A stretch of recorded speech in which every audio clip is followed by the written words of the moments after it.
Chapter 5, Launch. The final day aboard the International Space Station began with system failures cascading through their remaining life support equipment.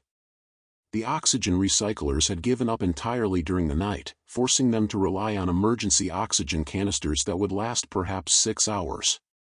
Water pressure had dropped to barely functional levels, and the temperature control system was cycling erratically between freezing and overheating.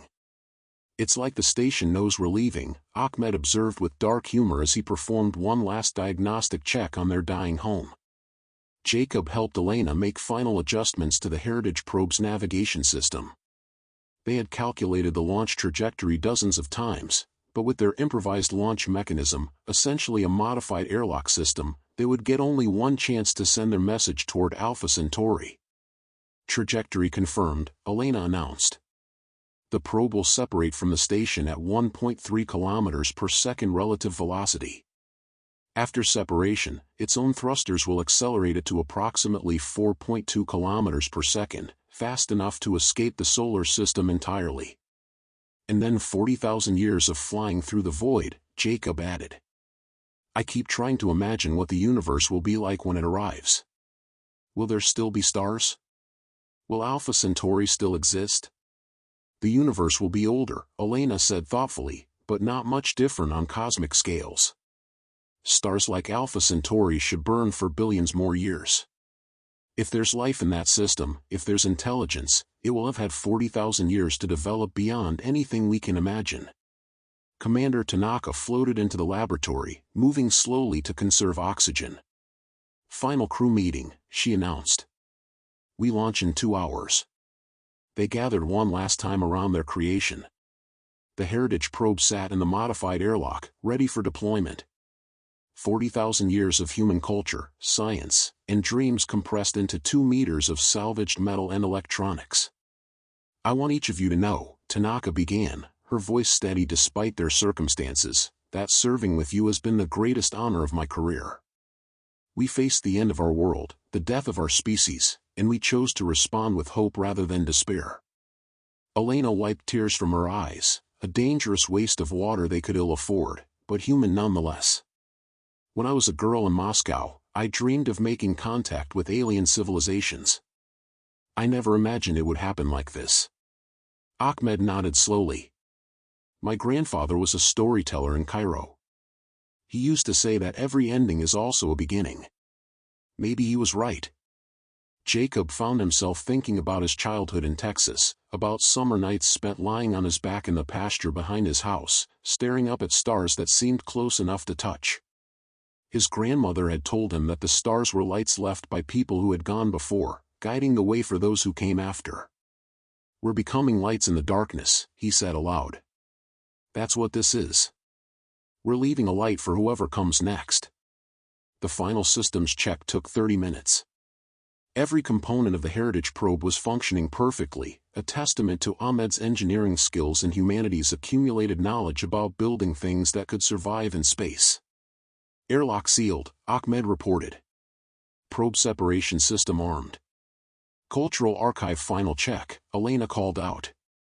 Jacob reviewed his instruments one last time. All storage matrices confirmed intact. "The complete archive of human civilization is ready for launch." Communications test. Probe is transmitting test signals correctly. After separation, it will wait 24 hours before beginning its broadcast schedule. Commander Tanaka took her position at the launch control station. Her hands hovered over the controls that would send humanity's last message to the stars. 10 minutes to launch," she announced.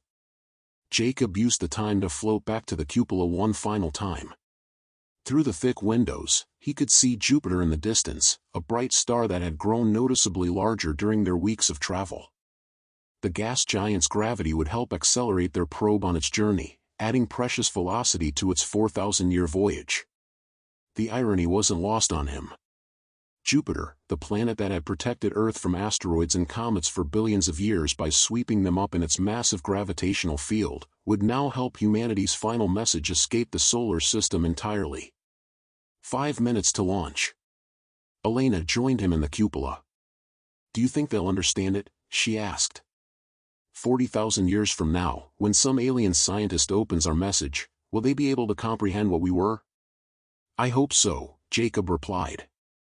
But even if they don't understand us completely, they'll know that we existed. They'll know that once, on a small planet orbiting an ordinary star, there lived a species that looked up at the night sky and wondered what else was out there. 2 minutes to launch. They returned to the laboratory. Ahmed was running final checks on the separation system, while Commander Tanaka prepared to execute the launch sequence. The Heritage probe sat silent in the airlock, waiting to begin its impossible journey. 1 minute to launch. Jacob felt his heart hammering against his ribs. This was it, humanity's last act, performed by its final survivors in a dying space station millions of kilometers from home. 30 seconds. 10 seconds. 5, 4, 3, 2, 1. Launch. Commander Tanaka pressed the activation control. The airlock opened, and explosive bolts fired the Heritage probe away from the ISS at precisely the calculated velocity. Through the laboratory windows, Jacob watched their creation tumble away into space, its solar panel arrays glinting in the distant sunlight. Separation confirmed, Ahmed reported. Probe is on course for Jupiter gravitational assist. Telemetry looks good, Elena added. All systems nominal. The probe will activate its own thrusters in 6 hours to begin the final acceleration phase. Jacob watched until the Heritage probe disappeared among the stars, indistinguishable from the thousands of other points of light that filled the darkness.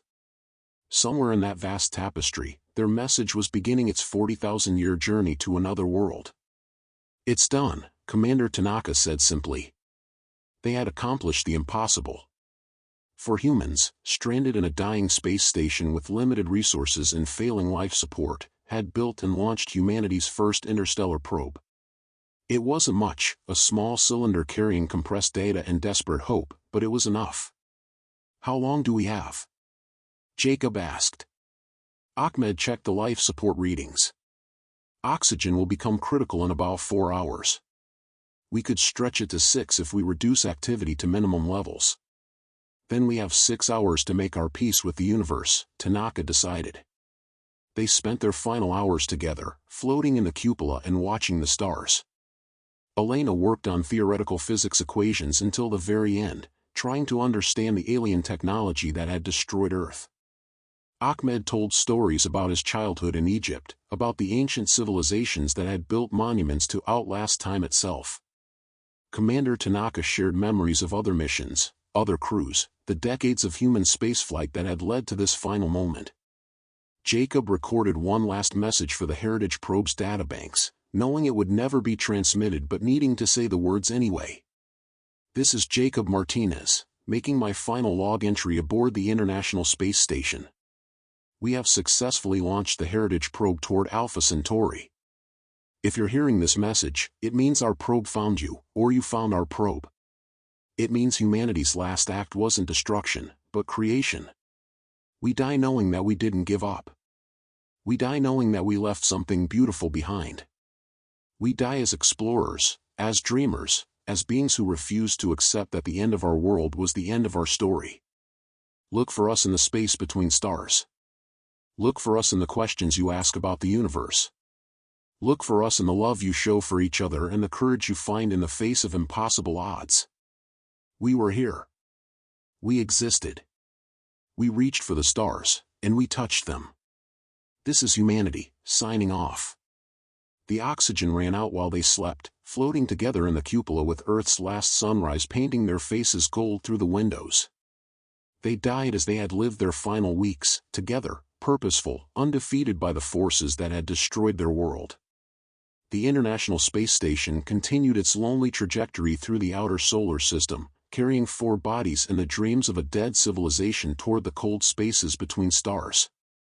Chapter 6, The Long Journey. 43 years, 7 months, and 16 days after launch, the Heritage probe completed its first scheduled activation cycle.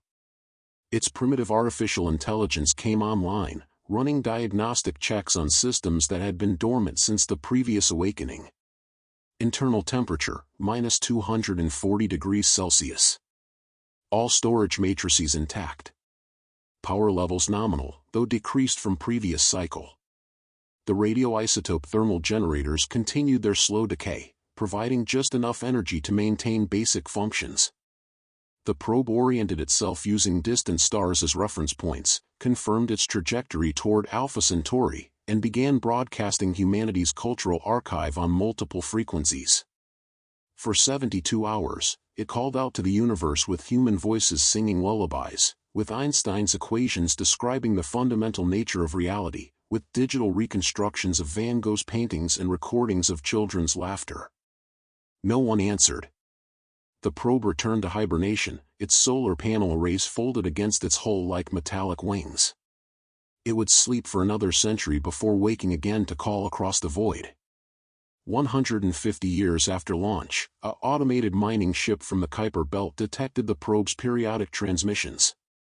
The ship's AI was sophisticated enough to recognize the signals as artificial, but not advanced enough to decode their meaning.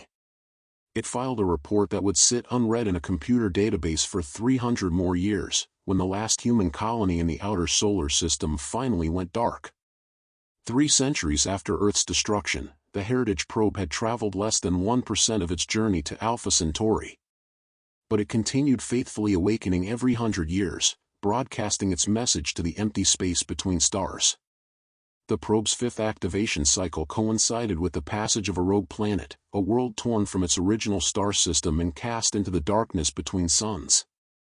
The planet's gravitational field slightly altered the probe's trajectory, adding a few months to its 40,000-year journey. But the probe's navigation system compensated, firing its thrusters for 3 minutes to correct course.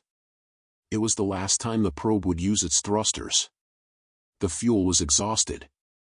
By its 10th activation cycle, 1,000 years after launch, the probe had passed beyond the heliopause, the boundary where the solar wind from Earth's sun could no longer be detected. It was now truly in interstellar space, swimming through a thin soup of hydrogen atoms and cosmic dust. The probe's broadcasts had evolved over the centuries. Cosmic radiation had corrupted some data files, causing strange artifacts in the cultural archive. Bach's compositions now contained impossible harmonies. Shakespeare's sonnets included words that had never existed in human language. Van Gogh's Starry Night displayed colors that human eyes could never have seen. But the essential message remained intact: we were here. We existed. We reached for the stars. 2,000 years after launch, the probe detected something extraordinary during its 20th activation cycle. Radio signals, clearly artificial, clearly intelligent, were propagating through local space. Not directed at the probe, but detectable nonetheless. The signals originated from a brown dwarf star system 12 light-years away. The probe's limited processing power couldn't decode the complex transmissions, but it could recognize patterns that suggested language, mathematics, intentional communication. For the first time in 2 millennia, the Heritage probe was not alone in the universe. The probe modified its broadcast schedule, awakening every 50 years instead of every century. It began transmitting toward the brown dwarf system as well as toward Alpha Centauri, hoping that whoever was generating those radio signals might detect humanity's message. 3,000 years after launch, the signals from the brown dwarf system abruptly ceased. The probe waited through 20 activation cycles, listening to empty static where intelligence had once spoken. Whatever civilization had existed there was gone, victims of war, natural disaster, or simply the entropy that claimed all things in time. The probe returned to its original schedule, broadcasting once per century to the cold stars. 5,000 years after launch, the probe's power levels had decreased to critical minimums. The radioisotope thermal generators were nearly exhausted, producing barely enough energy to maintain the storage matrices and basic navigation systems. The probe calculated that it had perhaps 15 more activation cycles before permanent shutdown. It began transmitting continuously during its active periods, pouring all available power into its communications array. If these were to be humanity's final words to the universe, they would be spoken as loudly as possible. 7,000 years after launch, during what the probe calculated would be its final activation cycle, something impossible happened. A ship appeared. Not human, the design was utterly alien, organic curves and crystalline structures that seemed to grow rather than being built. But it was clearly artificial, clearly controlled by intelligence. And it was approaching the Heritage probe with obvious intention. The probe directed all its remaining power toward communications, broadcasting the complete human cultural archive at maximum intensity. If this was first contact, 47 centuries late, then humanity's message would be heard. The alien ship drew alongside the Heritage probe, matching its velocity with casual precision that spoke of technology far beyond human capability. Mechanical appendages, or perhaps they were biological, the probe's sensors couldn't determine which, reached out and gently grasped the human artifact. For a moment, the two craft traveled together through the darkness between stars, the Heritage probe, dying messenger of a dead civilization, and the alien vessel, representative of whatever intelligence now ruled this section of the galaxy. Then the alien ship accelerated, carrying the Heritage probe with it toward destinations unknown. The probe's final transmission, sent as its power systems died completely, was simple: message delivered. Chapter 7, Discovery. The alien vessel that had captured the Heritage probe was called Thoughtweaver in the musical language of its builders. It belonged to a species that had never needed a name for themselves. They were simply the consciousness, the only intelligence they had encountered in their 50,000 years of spaceflight. Until now. Thoughtweaver's captain, an entity that might have been called Harmony of Distant Songs by creatures capable of producing sound, studied the small artifact with growing excitement. The ship's sensors had been tracking the object's periodic transmissions for nearly 2,000 years, but only recently had they decoded enough of its contents to realize what they had found. Evidence of another intelligence. Another species that had looked up at the stars and chosen to reach for them. The transmission patterns suggest a binary digital encoding system, reported the ship's science coordinator, mind that grasps complex patterns. Primitive but elegant. They've compressed what appears to be their entire cultural heritage into quantum crystalline storage matrices. Harmony of Distant Songs rippled with curiosity, a emotion that manifested as shifting patterns of bioluminescence across her translucent skin. Show me what they've sent. The ship's main display filled with decoded images from the Heritage probe's cultural archive. The first was a photograph of a small blue planet, swirled with white clouds and vast oceans. Superimposed over the image were mathematical symbols that the ship's computers had identified as the creature's attempt to communicate basic physical constants. Their homeworld, mind that grasps complex patterns observed. The atmospheric composition suggests carbon-based life, probably oxygen breathing. The mathematical overlay shows they understood quantum mechanics and relativistic physics. More images followed, creatures that walked upright on two limbs, their faces dominated by optical sensors that suggested they experienced reality primarily through electromagnetic radiation. They built structures of stone and metal, created tools of increasing sophistication, eventually developed the ability to leave their homeworld entirely. They called themselves humans, the science coordinator reported. At least, that's our best translation of their primary species identifier. Harmony of Distant Songs studied the images with fascination.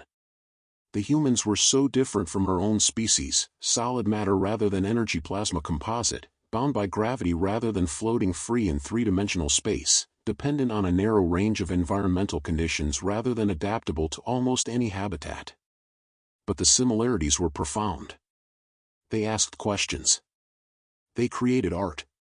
They explored their universe rather than remaining content with their birth world. They had looked up at the night sky and wondered what else was out there. What happened to them, she asked.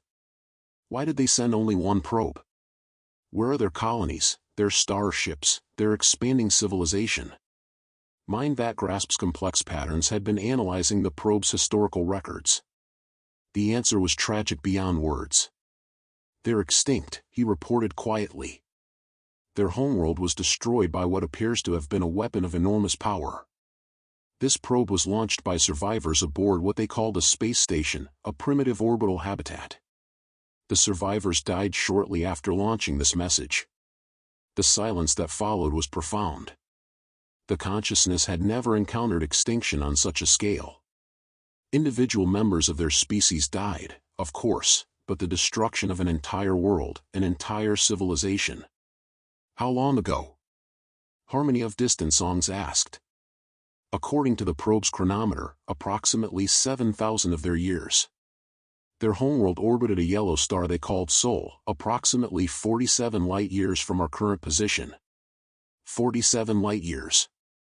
The humans had been dead for millennia, their world destroyed, their species vanished, while the consciousness had continued their peaceful exploration of nearby star systems, completely unaware that they had lost potential friends to forces unknown. The weapon that destroyed their world, Harmony of Distant Songs said. Do they provide any details about its origin? Mind that grasps complex patterns consulted the decoded records. Very limited information. The weapon appeared to be artificial, several kilometers in diameter, and capable of manipulating gravitational fields in ways that suggest technology far beyond what the humans had achieved. They believed it was of alien origin, meaning alien to them, of course. Not us? Definitely not us. The weapon's signature bears no resemblance to anything in our technological repertoire. And the timing is wrong. 7,000 years ago, our civilization was exploring star systems in the opposite direction. Harmony of Distant Songs felt a chill that had nothing to do with the temperature of interstellar space. If there was another intelligence in the galaxy, one powerful enough to destroy entire worlds, the consciousness needed to know about it. Set course for the Sol system, she ordered. We need to investigate the destruction site. And prepare a message for the Homeworld Council. They need to know what we found. The journey to Earth's former location took Thoughtweaver 3 years at their maximum sustainable velocity. During the trip, the ship's cultural specialists worked to decode more of the Heritage probe's contents, gradually building a picture of human civilization that was both familiar and utterly alien. The humans had been remarkably creative. Their art showed an appreciation for mathematical harmony that resonated with consciousness aesthetics, but expressed through physical media rather than pure thought patterns. Their music demonstrated sophisticated understanding of acoustic mathematics, while their visual art suggested they experienced electromagnetic radiation across a broader spectrum than the consciousness typically utilized. Most remarkably, they had been storytellers. A huge portion of their cultural archive consisted of narratives, fictional accounts of imaginary humans facing challenges, discovering truths, falling in love, confronting evil, achieving greatness or failing tragically. The humans seemed to have used these stories to explore possibilities, to examine moral questions, to share emotional experiences across their population. They dreamed of meeting us, reported Cord that resonates with truth, the ship's cultural analyst. Many of their stories involved contact with alien civilizations. They imagined both friendship and conflict, both beneficial exchanges and devastating wars. They were simultaneously hopeful and fearful about the possibility of other intelligences. What did they imagine we would be like? Harmony of Distant Songs asked. Extremely varied. Sometimes they depicted aliens as hostile conquerors. Sometimes as wise teachers. Sometimes as being so different that communication was impossible. But in their most optimistic stories, they imagined aliens who could become friends, partners in exploring the universe. Harmony of Distant Songs studied one of the decoded images, a human child looking up at a starry sky, wonder evident in the creature's optical sensors. The image was accompanied by text that their computers had translated as, "We are all made of star stuff." The humans had understood their cosmic heritage. They had known that the elements in their bodies were forged in ancient supernovas, that they were literally children of dying stars. It was a concept that resonated powerfully with consciousness philosophy. They would have been good friends, she murmured. When Thoughtweaver finally reached the Sol system, the devastation was still evident 7,000 years later. The inner planets remained, though Mars showed signs of massive impacts from debris. But where Earth should have been, there was only an asteroid belt, countless fragments of rock and metal tumbling through space in a rough approximation of the planet's former orbit. Gravitational analysis confirms the probe's records, reported mind that grasps complex patterns. This debris field was once a single planetary body. The destruction was thorough. Thoughtweaver's sensors detected traces of organic compounds in some of the larger fragments, the molecular remnants of what had once been a thriving biosphere. Here and there, they found pieces of obviously artificial materials, metals and ceramics that suggested the humans had indeed achieved spaceflight technology. Any signs of the weapon that caused this? Harmony of Distant Songs asked. Negative. Whatever destroyed this world appears to have departed the system entirely. But Captain. Mind that grasps complex patterns paused, his bioluminescent patterns flickering with uncertainty. There's something else. Long-range sensors are detecting similar debris fields around 3 other star systems within 50 light-years. The implications hit Harmony of Distant Songs like a physical blow. The humans hadn't been the only victims. Whatever intelligence had destroyed Earth was systematic, methodical, possibly still active. How recent are the other destructions? She asked. 2 appear to be approximately contemporaneous with Earth's destruction. The third is more recent, perhaps 3,000 years ago. 3,000 years. Whatever had killed the humans might still be out there, still destroying worlds, still eliminating entire civilizations. And the consciousness had been exploring this region of space for millennia, completely unaware of the threat. Message to Homeworld Council, Priority Absolute, Harmony of Distant Songs ordered. We have discovered evidence of systematic extermination of intelligent species. Recommend immediate defensive preparations and full investigation of all nearby star systems. As Thoughtweaver began its journey back to consciousness space, carrying the Heritage probe and its precious cargo of human culture, Harmony of Distant Songs made a personal vow. The humans were gone, their world destroyed, their voices silenced. But their story would be told. Their art, their music, their dreams would be preserved and shared throughout consciousness civilization. They had reached for the stars and touched them, just as Jacob Martinez had said in his final message. Now it was up to the consciousness to ensure that the light they had left in the darkness would never be extinguished. The Heritage probe, cradled in Thoughtweaver's storage bay, had completed its 40,000-year mission in just 7,000 years. Humanity's message had been delivered. And somewhere in the vast darkness between stars, other civilizations were learning that they were not alone in the universe, and that something in the galaxy was determined to keep them that way. Epilogue, The Gallery of Lost Worlds. 100 years after the discovery of the Heritage probe, the consciousness had built a monument to humanity in the depths of interstellar space. The Gallery of Lost Worlds occupied a massive artificial habitat, constructed from materials gathered from a dozen star systems and powered by controlled fusion reactions that would burn for millions of years. Harmony of Distant Songs, now bearing the title of Keeper of Vanished Voices, guided a group of young consciousness members through the human exhibit. The Heritage probe itself sat in the center of the hall, surrounded by holographic reconstructions of human art, music, and scientific achievements. They called their world Earth, she explained to her audience.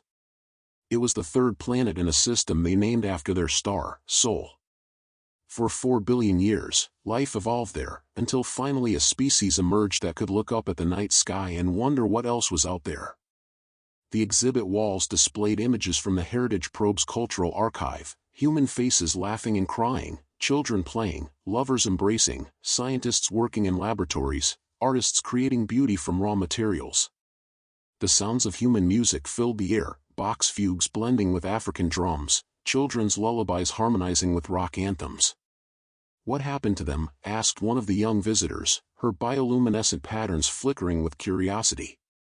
Harmony of Distant Songs gestured toward a darker section of the exhibit, where holographic displays showed the final images transmitted by the Heritage probe, Earth coming apart piece by piece, continents tumbling into space, the thin blue line of atmosphere bleeding away into the void. They were destroyed by something we now call the Harvesters, she explained. A civilization, or perhaps a collection of civilizations, that systematically eliminates younger species before they can become a threat. We've found evidence of at least 37 worlds destroyed over the past 20,000 years. Have we ever encountered the Harvesters directly? Not yet. They operate on timescales far longer than individual lifespans. They may not even be aware of us yet, our civilization might not have reached whatever threshold triggers their attention. But we're preparing for that eventuality. The consciousness had spent the past century building defenses and forming alliances with other species they had contacted, species that had also found evidence of the harvester's activities. 3 civilizations had banded together in mutual defense, sharing technology and establishing early warning networks that spanned dozens of star systems. But they had also dedicated enormous resources to preservation. The Gallery of Lost Worlds now contained cultural archives from 17 extinct civilizations, their stories and achievements saved from complete oblivion. Each exhibit was a memorial to an entire species, a promise that their voices would continue to echo through the cosmos long after their worlds had turned to dust.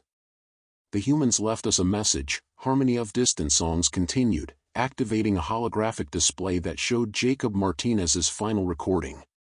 The young astronaut's face appeared in 3-dimensional detail, his words translated into the musical patterns of consciousness language. Look for us in the space between stars.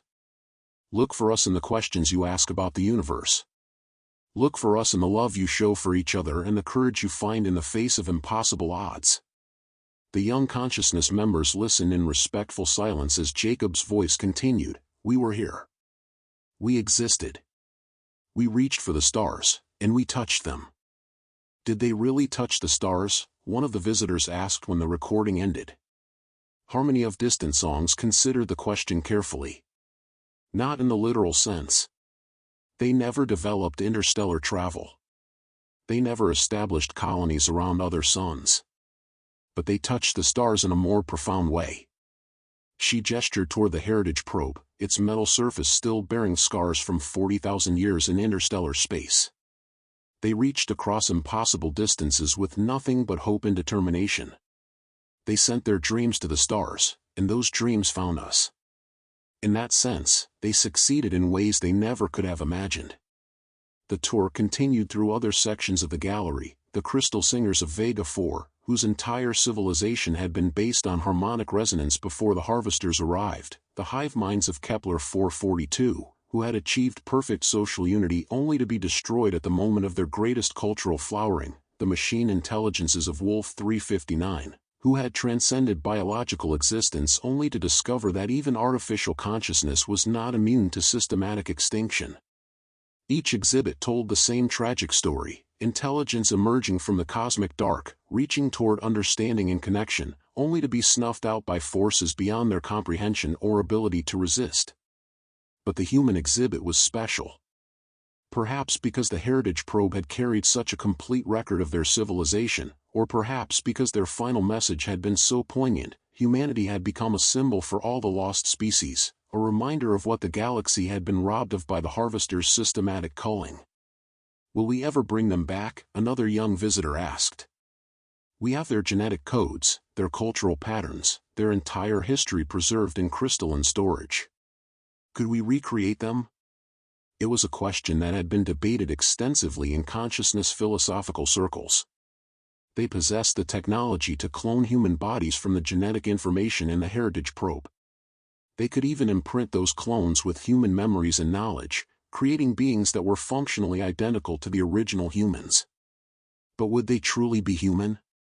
Or would they simply be consciousness interpretations of humanity, shaped by alien understanding of what it meant to be human? We could create beings that look like humans, think like humans, even believe they are human, Harmony of Distant Songs replied. But they would be our children, not theirs. The chain of cultural transmission was broken when Earth died. We can preserve their memory, but we cannot resurrect their reality. The tour ended in the gallery's memorial chamber, where the names of all known extinct civilizations were inscribed in crystalline matrices that would survive for geological ages. At the center of the chamber burned a small star, artificially created and maintained, whose light would shine for millions of years. This is the light of the lost, Harmony of Distant Songs explained. It burns for every species that reached for the stars and was destroyed before they could touch them. As long as the consciousness endures, this light will never be extinguished. The young visitors departed, their bioluminescent patterns subdued by the weight of what they had learned. They would carry these stories back to their communities, ensuring that the memory of humanity and all the other lost species would continue to spread throughout consciousness civilization. Harmony of Distant Songs remained alone in the memorial chamber, floating before the artificial star and thinking about the message Jacob Martinez had left in the dark between worlds. The young astronaut had died believing that his species' story was ending, that the destruction of Earth marked the final chapter of human existence. But stories, once told, never truly end. They find new voices, new audiences, new meanings across the centuries. Jacob's message had traveled 40,000 years to find listeners who understood its significance. Humanity's story had become part of the consciousness' cultural heritage, woven into their mythology and their dreams of what intelligence could achieve when it reached beyond the boundaries of its birth world. The humans had asked to be remembered in the space between stars, in the questions asked about the universe, in the love and courage shown by other beings facing impossible odds. That prayer had been answered in ways they never could have imagined.